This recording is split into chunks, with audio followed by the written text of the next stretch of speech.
আজ আমরা শিখব সমান্তর ধারার কোন পদ অবলিক কততম পদ কত দ্রুত সময়ে বের করা যায় সেই কৌশল।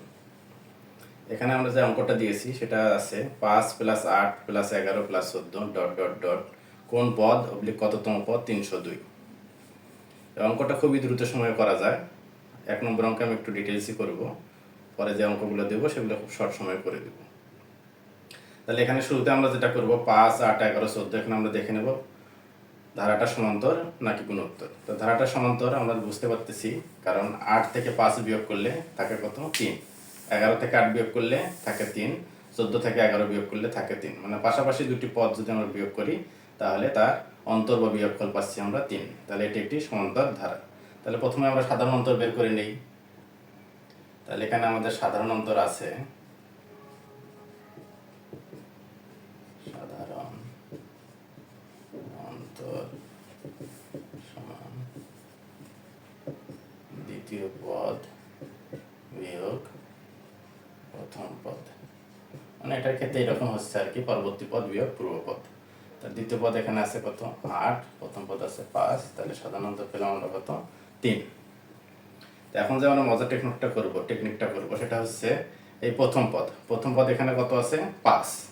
তাহলে এখানে 5 থেকে যদি আমরা সাধারণ অন্তর 3 বিয়োগ করি তাহলে বিয়োগফল থাকতে হচ্ছে কত 2। এই 2কে আবার কোনতম পদ অথবা কততম পদ থেকে আমরা বিয়োগ করব।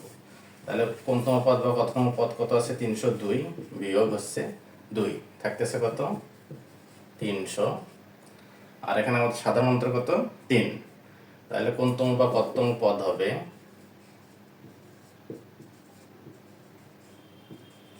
কততম পদ সমান 300 ভাগ সাধারণ অন্তর কত আছে 3। তাহলে কততম পদ হবে এখানে কত 100। তাহলে आंसर কত হবে 100। 2 নম্বর অঙ্কে আছে 1,3,5 ডট ডট ডট কোন পদ 383 হবে।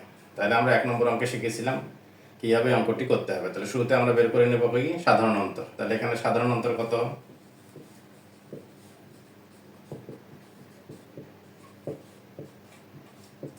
সাধারণ অন্তর পাচ্ছি হচ্ছে 2। আর এখানে প্রথম পদ কত আছে 1। তাহলে এই ক্ষেত্রে এটার আমাদের কি করতে হবে বিয়োগফল বের করতে হবে। তাহলে প্রথম পদ বিয়োগ সাধারণ অন্তর, তাহলে থাকতেছে আমাদের কত -1।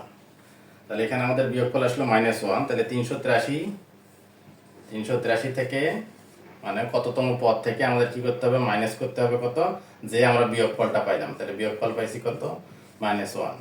তাহলে এখানে আসলো কত 384, মানে এসে প্লাস হয়ে গেল।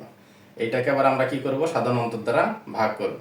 তাহলে সাধারণ অন্তর দ্বারা ভাগ করলে 384 ভাগ হচ্ছে 2 সমান হচ্ছে 19 2। তাহলে आंसर কত হবে 192। 3 নম্বর অঙ্কে আছে 2,4,6 ডট ডট ডট কোন পদ 94 হবে। তাহলে এখানে আমরা শুরুতে বের করে নিব সাধারণ অন্তর। তার সাধারণ অন্তর আছে কত 2। তারপর দ্বিতীয় ধাপে আমরা কি করব প্রথম পদ থেকে সাধারণ অন্তর বিয়োগ করব। তাহলে 2 - 2 থাকে কত 0। আবার তৃতীয় ধাপে আমরা কি করতাম 94 বিয়োগ 0 মানে কি হচ্ছে 94। একে আবার কি সাধারণ অন্তর দ্বারা ভাগ করি। তাহলে 94 ভাগ সাধারণ অন্তর কত 2। তাহলে आंसर আমাদের কত হচ্ছে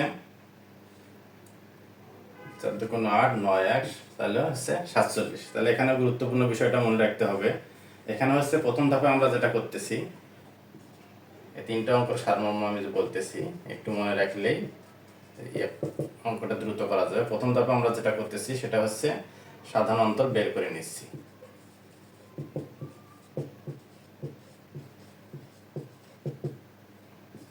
দ্বিতীয় ধাপে যা করতেছি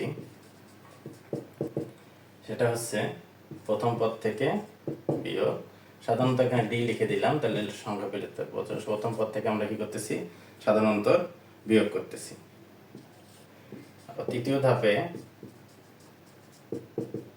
এখানে যে বলতেছে কততম পদ, তাহলে কততম পদ বিয়োগ দ্বিতীয় ধাপে যে বিয়োগফলটা আমরা পাইছি বিয়োগফল ভাগ হচ্ছে সাধারণ অন্তর কত ডি।